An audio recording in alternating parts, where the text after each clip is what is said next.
What's a hope in the midst of chaos? Is the democracy? Oh, what a loss in a crossfire. Wow, so terrible. Are they thinking of the lives of the women and the children, our future leaders? Oh goodness, only God can tell. Actually, there is a fight that be going on several decades, It's one family ruling for over 40-something years or close to 50 good years. And the youth, look at the youth, so aggressive. You see, why Africans?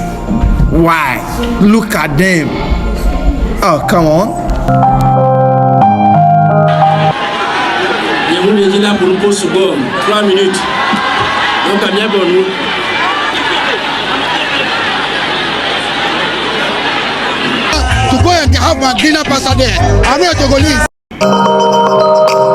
Okay, I would like to give you a brief history about Togo's independence. Togo gained independence on 27th of April 1960, the year Ghana became a republic. That's so wonderful. The first president of Togo was Sylvanus Olympio. Togo has continued to develop its own governance, economy, and culture, shaping its unique identity as an independent nation. So much. Yes, actually, don't forget, when it comes to Togo history, it's a compressed narrative shaped by indigenous cultures. Don't forget the European colonization, the post-independence struggles. Yes, actually, the ancient tribe in Togo were skilled potters, when it comes to pot making. You see, don't forget them, when it comes to Togo. And tin processor with archaeological finding, when it comes to evidence or archaeological finding. Africa, we keep on saying that we have all the history. Now, let me come to this, now you looking at this thing, are you supporting this, what's the name? This fight or this struggle? Because they are also complaining that their president have been on this seat more than 20 years. The father have been on it 38 good years. So they are also fighting for the liberation of what? Them or the country. Do you support this? No, I don't. So do you want one family to be ruling over 50 years? No. So what do you think will be the best way? Okay, the best way is that the president must agree, because in everything, like, why wouldn't he agree? Because how can your family be ruling for over 50 years and you still be ruling? How? Democracy. Let the government be for the people and by the people. Exactly. You see, I keep on saying it. Everybody's aggressive on the road. You see, and I don't know why they keep on voting, but I don't know when that I just don't know.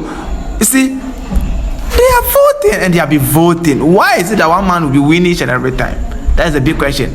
And now no limits. Ghana like this, you stand 4 years, another 4 years, 8 good years, you're off, you're gone. You see, but over here, until you die. You see, so I think it's time we all come together and stop this kind of thing. This democracy is not helping Africa. You see, this is not our system of government. But the way the people are doing democracy in Africa nowadays, I think this is not the best. And I think we should all be able to support, the freedom of the people and let Africa be a better place. Maybe the killing, the shooting. I have not fight before, not because I'm lazy, not because I'm a coward, not because I cannot fight, but the blood that come out. You see, the life you lose. It's happened like this. Education will come down.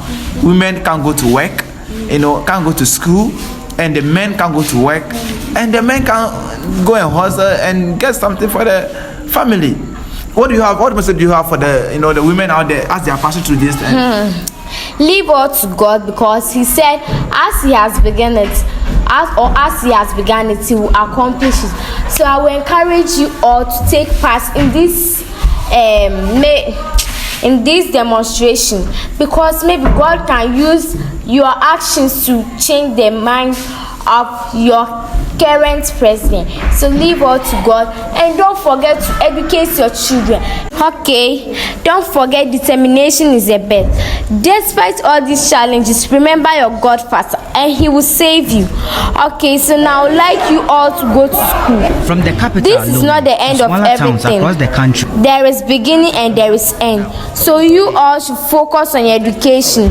Fed up with the Gasingbe family, which has ruled Togo for over 50 years. First under Iyadema Gasingbe, and now his son Faure Gasingbe, who has been in power since 2005. But what started as a peaceful demonstration quickly turned violent. Heavily armed soldiers were deployed to break up gatherings, reportedly firing live rounds and using tear gas to disperse crowds. Several reports from Lome indicate that several protesters have been arrested, beaten or gone missing. Prior to the protest, there was internet shutdown and media suppression. Speaking on Weekend Central, member of the Togolese in the diaspora was blunt about the situation in Togo. We are talking about democratic country. Togo is not a democratic country. How come a father will rule for 38 good years and the son also take over for 20 good years now? Can we call that country a democratic country? No. So to me personally, it doesn't have any legal right to be in the country. So to me, I think it's a time for the military to take over peacefully to avoid innocent people being killed on the streets. Despite the unfolding crisis, regional bloc ECOWAS has remained silent. Observers say the lack of response from the regional bloc raises serious concerns about its commitment to democracy and human rights in the region. The ECOWAS is looking more or less as a white elephant institution that is not, assuming their responsibility. So I'm now calling on the leaders of the ECOWAS to come in to solve the issue amicably. If that may not be the case, the youth will take on the streets and they are going to take the law into their hands, just like the way the military are taking the law into their hands. The military, that's their duty to come in to save the situation, but not to back the dynasty because they are being paid by the taxpayers' money. But after all, protesters are vowing to continue the demonstration despite the crackdown. They say they will not stop until the current regime steps down and a new democratic order is established. As Togo teeters on the edge of deeper unrest, the international community, particularly ECOWAS, faces mounting pressure.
Sortant de Lome, depuis le carrefour des camps jusqu'au rond-point de la colombe de la paix, distant de près de 2 km, les manifestants disent avoir élu domicile. Certains veulent même marcher sur la présidence. Aujourd'hui encore, nous sommes là depuis 8 h du matin jusqu'à alors. Maintenant, on est tout près de franchir le barrage des gendarmes. On attend nos militants, nos dirigeants. Ils vont nous dire, sinon nous on est prêts pour foncer. Nous, on va aller à la présidence. On veut demander au Faure de quitter aujourd'hui. Aujourd'hui, il a quitté. Nous, parce qu'on a demandé depuis la réforme, il n'a pas fait. Mais actuellement, là où on est, depuis hier, on est ici. Actuellement, nous, on ne veut plus la réforme.